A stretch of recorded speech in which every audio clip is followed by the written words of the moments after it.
Purwokerto tak lagi hanya soal wisata. Di balik jalanan yang ramai, ada denyut baru yang tumbuh diam-diam, kopi jalanan. Dari kursi lipat sederhana, lahir ruang pertemuan. Kopi di sini bukan sekedar minuman. Ia adalah simbol kebersamaan, keberanian melawan arus kafe bermerek, dan kebanggaan menjadi identitas lokal. Dan dari secangkir kopi, lahir gerakan budaya yang tak bisa diabaikan. Purwokerto kini punya wajah lain, lebih hidup, lebih setara, dan penuh harapan.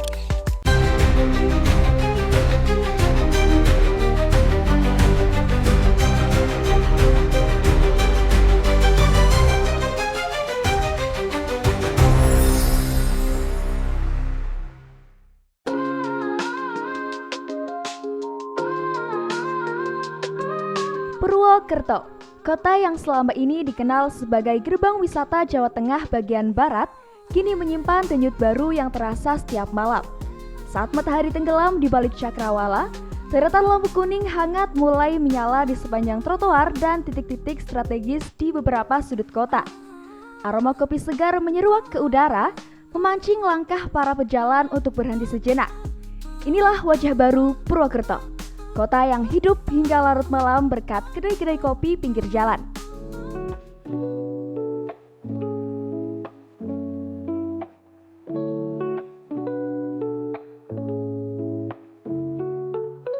Suasana di sini sih ya seru kan karena rame juga, terus nyaman lah, terus karena juga sekarang lagi hujan jadi kayak vibe-nya asik aja gitu. Kalau kesini jujur baru pertama kali ya kalau ke Pankoi. Kalau mungkin kalau ke yang Sarina atau mana itu udah beberapa kali. Perbedaannya ya paling kan ya yang pertama mungkin dari harga ya. Harga kalau dari harga mungkin di tempat-tempat kedai kayak gini mungkin jauh lebih terjangkau. Terus mungkin dari tempat juga di sini lebih nyaman gitu sih. Biasanya kita random aja sih kalau saya lagi balik biasanya random aja. Kalau emang lagi pengen ngopi biasanya di daerah Unsut atau di sebelah sini. Kalau aku biasanya sama teman-teman ya Kak, biasanya di Arasta. Ya, terus baru nih coba warkop sini. Vibes-nya sih jelas beda. Kalau sini ya kita buat nongkrong aja. Benar, beda ya suasananya. Tapi kalau di sini emang buat khusus nongkrong aja. Sangat sering kita dalam seminggu ya kira-kira 2-3 kali. Kalau saya standar sih ya sekitar 15 ke bawah. Fenomena kedai kopi pinggir jalan merebak setahun terakhir. Tak hanya 1-2, tapi puluhan titik bermunculan di Purwokerto. Mulai Jalan Bung Karno, Pertigaan Griatri, Pasar Manis, Pasar Pon, Kebon Dalem, Eks Moro hingga sekitar kampus. Lapak sederhana dengan meja lipat, kursi plastik, hingga mesin seduh manual kini jadi pemandangan akrab, menyatu dengan aroma kopi dan obrolan anak muda. Harga terjangkau menjadi daya tarik di tengah ekonomi lesu dan daya beli menurun. Nongkrong di kedai jalanan terasa masuk akal, tetap hangout tanpa membebani kantong. Namun, pesona kedai kopi ini bukan sekedar harga. Ia menyimpan semangat perlawanan halus terhadap dominasi merek besar. Duduk di kursi lipat sambil menatap jalan seakan jadi identitas, memilih komunitas lokal daripada gemerlap kafe internasional. Nuansa nostalgia pun hadir, mengingatkan pada era 2000-an ketika angkringan dan warung tenda jadi ruang hangat tak lekang waktu.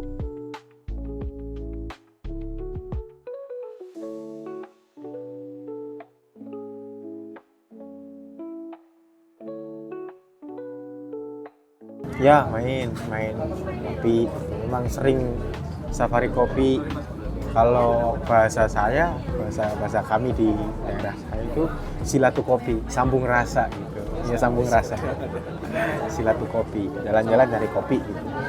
Kalau tujuan utama ngopi ya ini personal nggak apa-apa ya. Personal pendapat. Ya kalau saya yang ngopi itu bukan buat apa ya. Buat ajang adu gengsi atau apa bukan, nanti ngopi ya sekedar ngopi aja gitu.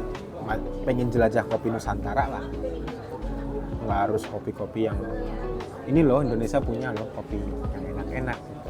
Orang mungkin boleh bilang buku jendela dunia. Kalau menurut saya warung kopi itu pintu dunia, Mas. Karena di warung kopi itu menurut saya tempat paling demokratis. Di meja sini kita bisa ngobrol sosial nih, bisa ngobrol mungkin meja sebelah politik nih, sebelahnya lagi ngobrol apapun gitu. Jadi mereka asing dengan obrolan masing-masing. Dan interaksi itu pentingnya di warung kopi kan itu, Mas. Kita bisa ngobrol, kita bisa ngobrolin apa aja, ngobrolin isi dunia mungkin lah, bisa. Gitu.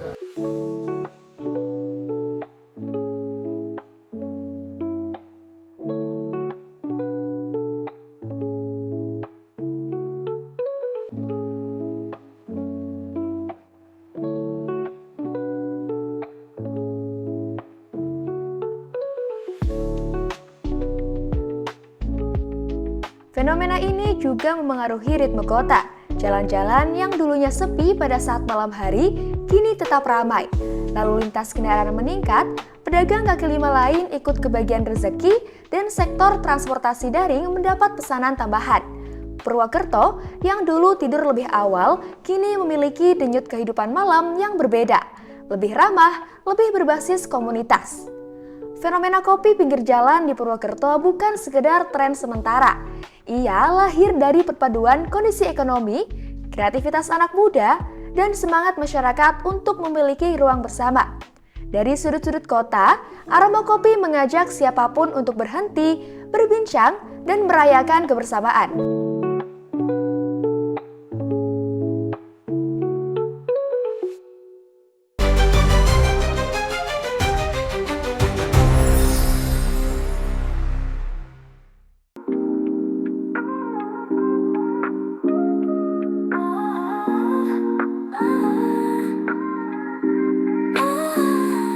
Pertumbuhan kedai kopi pinggir jalan membawa dampak nyata bagi perekonomian lokal. Rantai pasok pun ikut bergerak. Petani kopi dari wilayah sekitar dan juga dari berbagai daerah merasakan peningkatan permintaan. Ekonomi mikro yang semula lesu, kini memperoleh napas baru lahir dari kreativitas anak-anak muda yang menolak diam. Kehadiran kedai kopi jalanan juga memunculkan ekosistem budaya baru. Malam hari kerap diisi pertunjukan musik akustik hingga diskusi film. Ruang yang dulunya sekedar area parkir berubah menjadi panggung ekspresi. Pilihan Purwokerto karena menurut saya gini, dalam kuliner itu Purwokerto itu mungkin ketinggalan dari Jogja untuk dari segi F&B-nya. Dan kita coba untuk bawa ranah persona kopi, identitasnya itu adalah street kopi.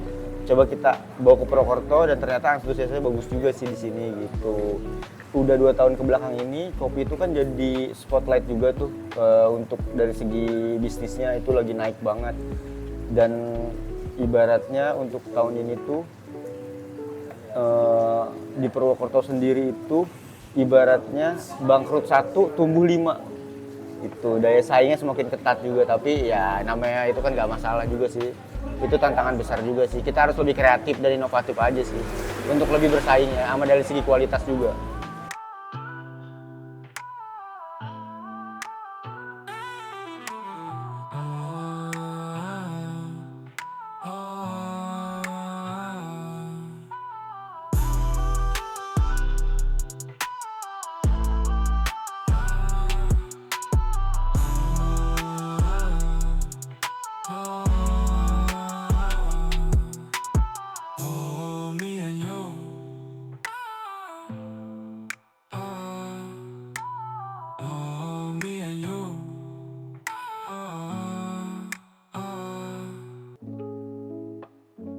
Kita namakan kios kopi karena memang basicnya ini kios dan di pasar. Jadi bukan kafe, bukan kedai, tapi ini kembali lagi kios dengan konsep semi slow bar gitu loh. Kalau slow bar kan lebih besar lagi cakupannya loh, space-nya lebih luas lagi. Kalau kita ya sebatas kios aja. Iya, kita di sini 100% kopi, tidak ada yang lain dan atau mungkin belum ada yang lain. Kita pure kopi.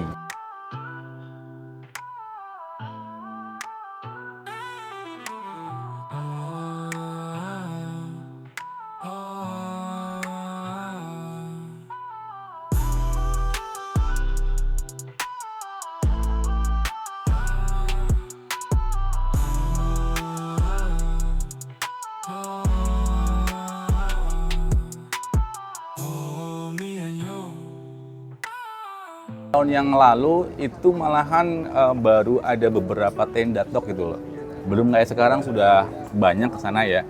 Ada teman-teman yang menyajikan cemilan-cemilan ataupun makanan berat yang akhirnya bisa buat teman ngopi kayak gitu.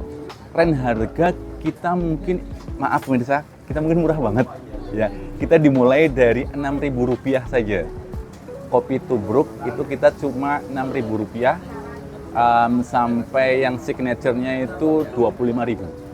Iya, kita middle low dan memang buat pecinta kopi yang beneran kopi. Bahkan kita sempat punya tagline kios kopi, tempat ngopi sengopi-ngopinya. Di Purwokerto, tempat kopi memiliki suasana yang terasa akrab dan hangat. Tak ada batasan status sosial, semua duduk sejajar menikmati racikan kopi yang sama. Obrolan mengalir ringan, mulai dari cerita kuliah, musik, hingga rencana masa depan. Nongkrong di kedai kopi sederhana bukan hanya soal harga yang ramah, tetapi juga soal rasa kebersamaan yang sulit ditemukan di tempat lain. Kopi jalanan inilah yang menjadi simbol kesetaraan. Di sini, semua orang diterima apa adanya. Anak muda Purwokerto seolah menemukan ruang bebas, ruang untuk saling bertukar ide, menguatkan persahabatan, dan merayakan kebersamaan di balik kesederhanaan.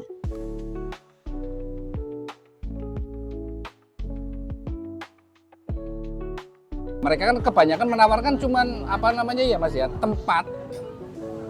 Jadi orang timbulnya kan ke situ sekali udah selfie ya sudah. Kalau di sini memang penikmat. Beda kan, pecinta penikmat sama cuman ini doang kan beda gitu loh. Kalau aku memang penikmat, Mas. Kopi itu bikin nyantai ya, bikin rileks. Biasanya untuk teman ngobrol itu memang kopi ya enaknya ya. Iya. Yang ini efeknya gini loh Mas, kalau ini murni kayak gini di kesehatan juga bagus Mas. Aku biasa tuh kalau dulu belum ketemu kopi di sini Mas, itu bisa 5 gelas. Sekarang sehari cukup 1 gelas cukup. Kayaknya sih enggak sih Mas. Kalau menurut saya anak-anak muda sekarang ngopi pun mestinya salah satunya untuk bersosialisasi ya. Nggak tahu sih, tapi menurut saya mungkin salah satu faktornya itu.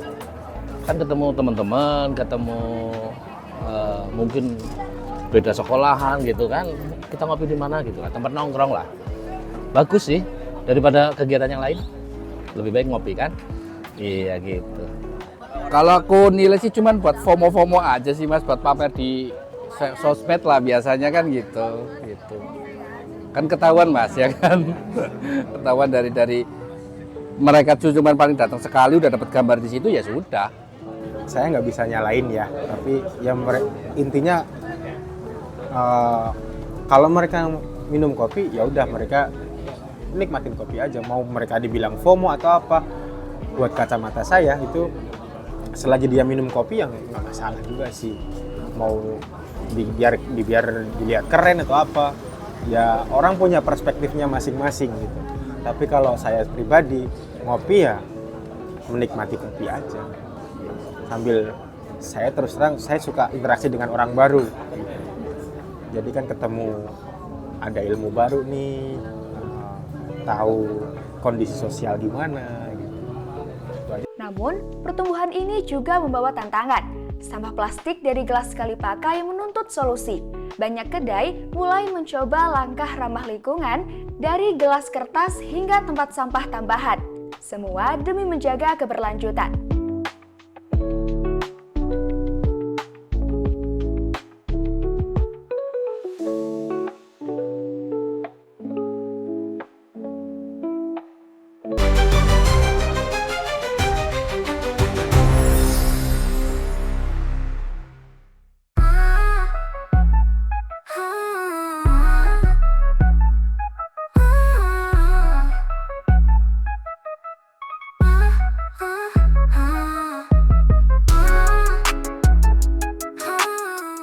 Purwokerto kian pekat, namun kopi jalanan tetap semarak. Lebih dari sekedar hiburan malam, kedai pinggir jalan menjelma ruang belajar dan laboratorium wirausaha. Anak muda berlatih menyeduh, mengelola keuangan, hingga melayani pelanggan. Dari trotoar kota, lahir calon pengusaha kopi yang berbagi ilmu dan komunitas juga menggelar lokakarya. Jalanan pun menjadi ruang belajar terbuka.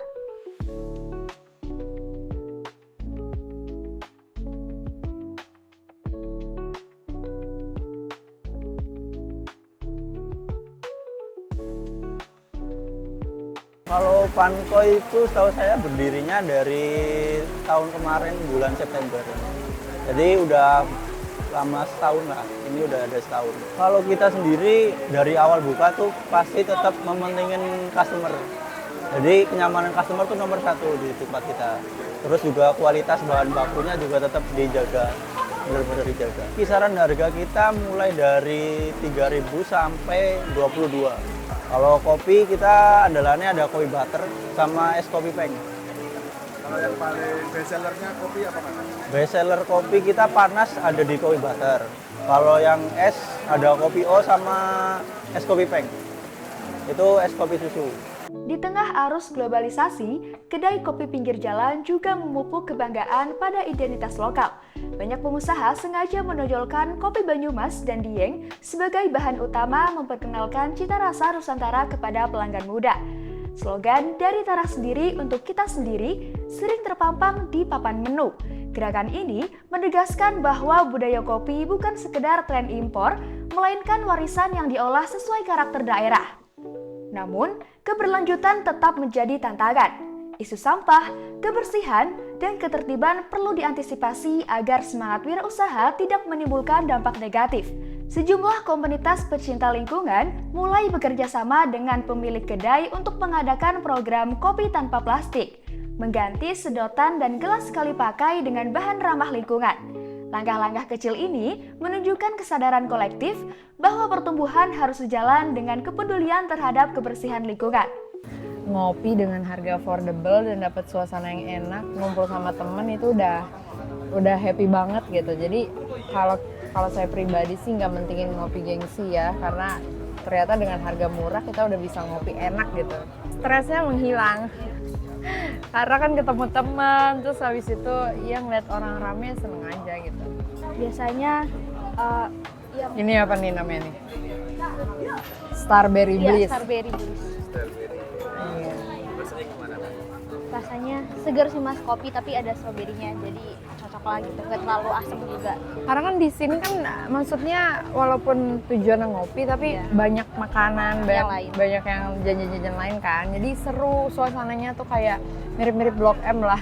Jujur kalau misalnya nanggepin fenomena itu, iya sih agak kaget di Purwokerto karena ternyata untuk ngikutin trennya itu cepet banget orang-orang sini tuh, kayak lagi zaman yang suasana kayak gini, banyak banget yang buka kayak gini. Tapi balik lagi kalau misalnya kadang walaupun persaingannya banyak, tapi setiap tempat kan udah punya pelanggan masing-masing ya, karena ada yang jual rasa, ada yang jual tempat. Fenomena kedai kopi pinggir jalan adalah kisah tentang kreativitas anak muda, ketangguhan ekonomi lokal, dan semangat kebersamaan yang melintas batas sosial. Dari secangkir kopi di trotoar, lahir peluang usaha, jejaring komunitas, dan ruang belajar yang membentuk wajah baru Purwokerto. Ketika dini hari tiba, dan kedai-kedai perlahan menutup lapaknya, jejak wangi kopi tetap tertinggal, menandai babak baru perjalanan kota Purwokerto sebagai pusat kopi rakyat yang hidup, dinamis, dan penuh harapan.